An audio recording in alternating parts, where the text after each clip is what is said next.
Hey, good morning, everybody. This is Mike with Breathe 37.9, and just wanted to reach out, say hi, say good morning. Hope you guys had a great week, and that you're looking forward to a great weekend. Wanted to touch base real quick. Last week, McKinsey dropped a video here for you guys about our 320 Club March challenge, and that challenge was simply this: is that we need to fill 150 spaces, slots, vacancies, whatever you want to call them, in $20 increments.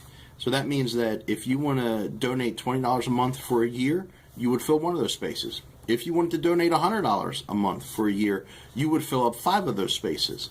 Our goal by the end of March is to have 150 of those spaces filled. That would give us $3,000 a month, which is halfway to our goal of $6,000 a month. And all that money goes right back into the operations and the outreaches of Breathe and everything that we're doing here. McKinsey told you that we would be stopping by throughout the month of March and letting you know about some of the lives that have been touched through Breathe 37.9 because of you, because of your generosity and the things you've done. I wanted to be the first one to share, and I wanted to talk a little bit about when we first started, way back when, and let you know about a little boy that I believe his life was changed, if not for anything but for one day and for one Christmas. When we first started out, the very first thing we did was a toy drive in Hartford, Maryland, and wasn't exactly sure what I was doing. We just gathered a bunch of people together. FedEx found out about it. They donated a truck and a driver for the morning of the toy drive, and we loaded everything up and we headed out into Hartford, Maryland. We found a neighborhood out there and just started running through the neighborhood, knocking on doors, and people would come out. We'd let them know we were there. We hit the very first court of the neighborhood that we were visiting, and seeing things seemed to be going well. We were to give out a lot of gifts in that first court and packed up a truck, and Santa was with us at the time, and we said, hey, let's go ahead and get ready to go to the next court. But I noticed that Santa wasn't moving. He wasn't doing anything except talking to an older gentleman and a young boy back at the end of the court. So I told the truck to go ahead and go, and that we would catch up with him. And I walked back to talk with Santa to see what was going on. And as I come around the cars that were parked there, I noticed that Santa had teared up a good bit, and that the older gentleman that he was talking to was crying. And there was a young boy standing there, maybe 5 years old or so, 6 years old, somewhere in that area. And I asked the gentleman, what was going on, if there's anything that we could do to help with anything. And he let us know that he asked us if the gift that we had just given his grandson, Kai, could be kept wrapped and held on to until Christmas morning. Of course, we said, yes, whatever you need to do. And I began to ask why. And he proceeded to tell me that Kai had been diagnosed about a month prior to that with cerebral palsy, with CP. And every bit of the money that they had coming in at that time went strictly to getting to doctors, medicines, all those kinds of things that Kai would need, trying to get back and forth through different places. And of course, he began to cry a little bit more as we were talking, and found out that there were no gifts for Kai other than the gift that we had just given him. That there was very little food in the house at the time, stuff like that. So I asked the gentleman, I said, do you mind if we come back around and we can help out a little more? We've got some more gifts in the truck. And of course, he was very appreciative.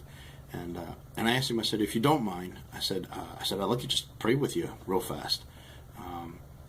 And he agreed to it. And I reached up and I put my hand on the man's shoulder, and before I could say or do anything, Santa, on a cold, rainy morning in the middle of the street, had gotten down on his knees and grabbed Kai, the little boy, 5, 6 years old, and just began to hug him and hold him in his arms, and began to just ask God just to touch him and be with him. And I remember standing there looking at that, and everything just kind of, for me, stopped in that moment. And it was like, this is what Christmas is supposed to be. This is what life is supposed to be, working with and helping each other. And that moment on, I knew that this is what I was supposed to do with my life. I don't know where Kai is today. I don't know what's going on with Kai. I don't know where his grandfather is. But what I do know is that through folks like you the folks that gave toys that year, the folks that gave money that year to breathe.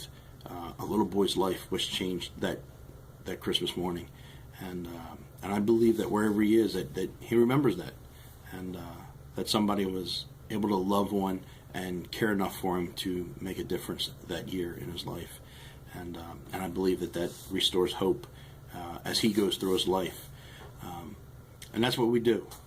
We do what we can to reach out to folks, to help them know that there's hope, they're not forgotten, that they're still loved, even when dark times come and there's despair all around them. So that's why we do things like the 320 Club.